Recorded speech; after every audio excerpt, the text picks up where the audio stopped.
kami dengan materi bunyi suprasegmental dan fonem serta alofon, mata kuliah kajian bahasa Indonesia yang diampuh oleh Ibu Dr. Anda Rosdia Salam MPD. Adapun anggota-anggota kelompok kami yang pertama, saya Maria Kartini sebagai pemateri keempat, Saya Putri Setio Widyasari sebagai pemateri pertama. saya Nurul Hidayah Suryadin sebagai pemateri keenam, Saya Lutfi Jana sebagai pemateri ketiga. saya Susyarina sebagai pemateri kelima. Saya Nur Akmania sebagai pemateri kedua. Sekian perkenalan anggota kelompok kami. Selanjutnya akan dilanjutkan dengan pemaparan materi. Selamat menyaksikan.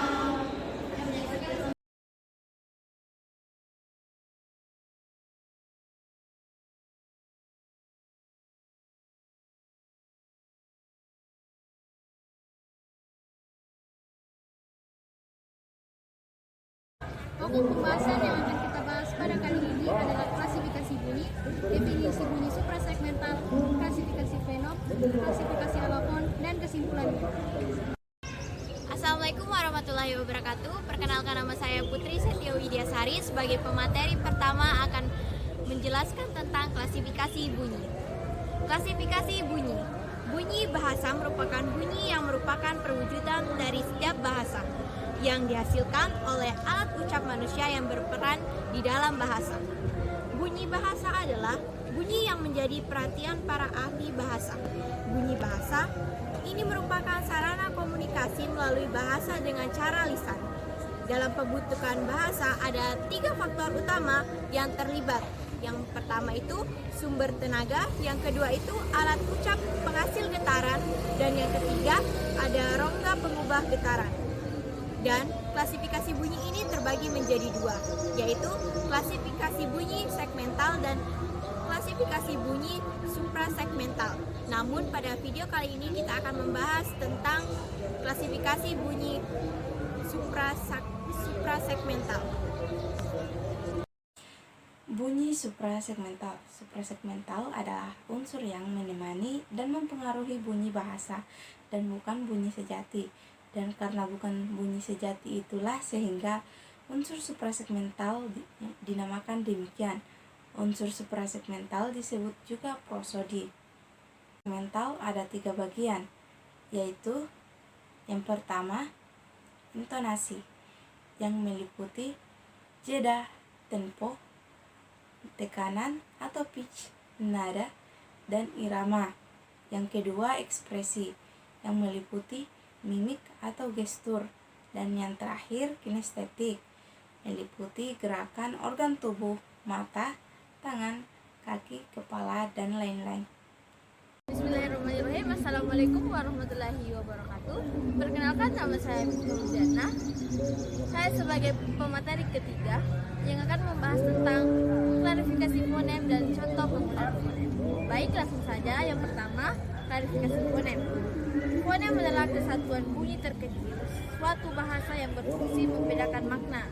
Menurut Grady and Emma tahun 2021 HLM 12, fonem satuan bunyi terkecil yang masih abstrak atau yang tidak bisa diartikulasikan. Fonem merupakan aspek bahasa pada aspek ini atau istilah desaucer. Misalnya T, D, 2. Contoh penggunaan fonem.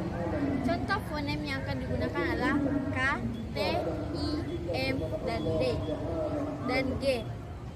Saat fonem tersebut digunakan pada katanya yang berbeda, maka kata tersebut berubah maknanya seperti pada contoh di bawah ini. 1. Kalang, penyangga atau pengunjung.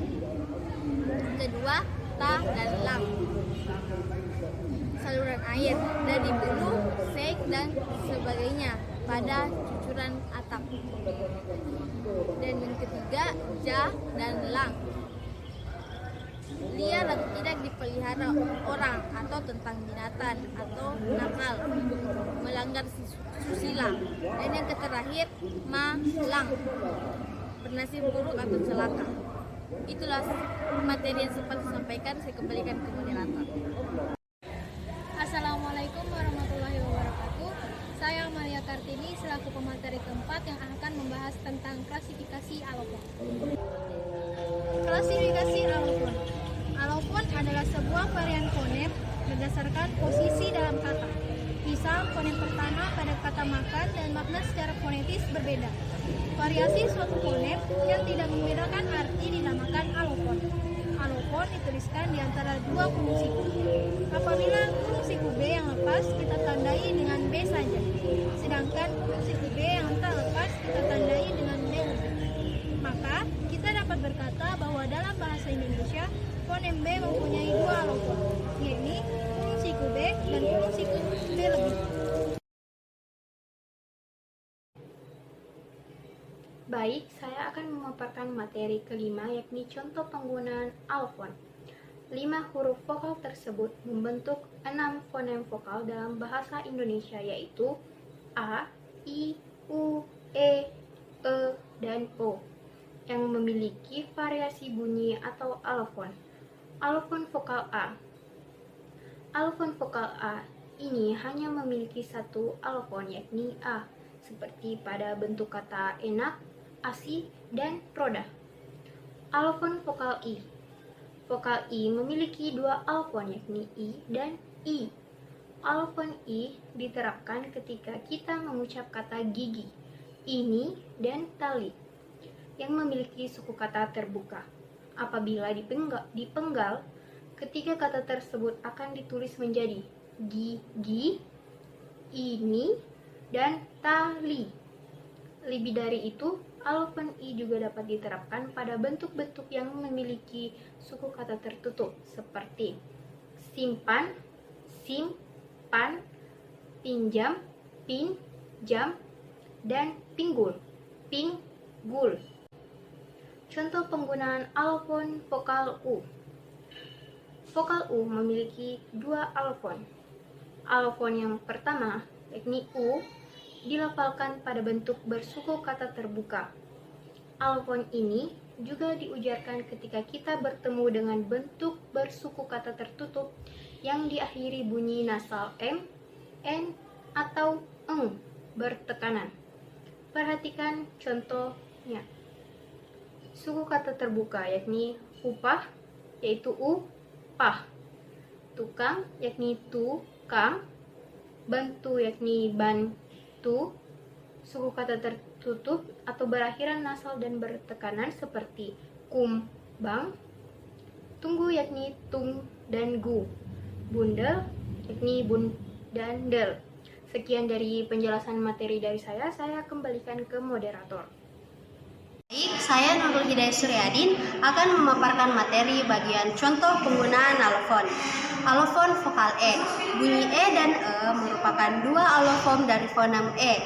Pelafalan E kita temukan pada bentuk bersuku kata terbuka yang tidak mengandung alofon E.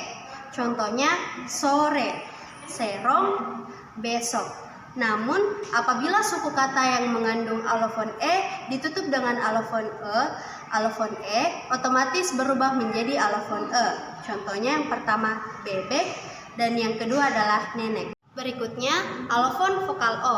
Vokal O memiliki dua alofon, yaitu O dan O. Alofon yang pertama pada bentuk bersuku kata terbuka yang tidak mengandung alofon O. Sementara itu, alofon O ditemukan pada bentuk bersuku kata terbuka dan tertutup yang mengandung alofon O. Contohnya, toko dan roda.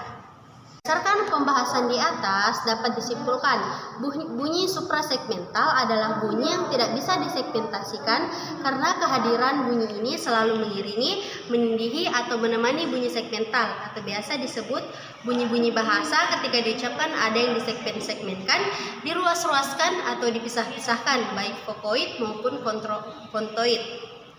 Unsur bunyi suprasegmental meliputi tekanan, nada, jeda, atau persendian dan durasi.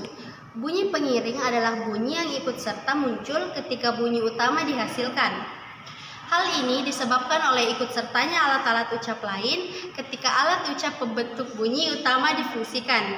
Oleh karena itu, ada yang mengistilahkan koartikulasi atau artikulasi sertaan, yaitu pengucapan dua bunyi yang berurutan secara tumpang tindih yang kualitasnya berbeda dari deretan bunyi yang diucapkan secara normal atau sempurna. Sekian pemaparan dari saya.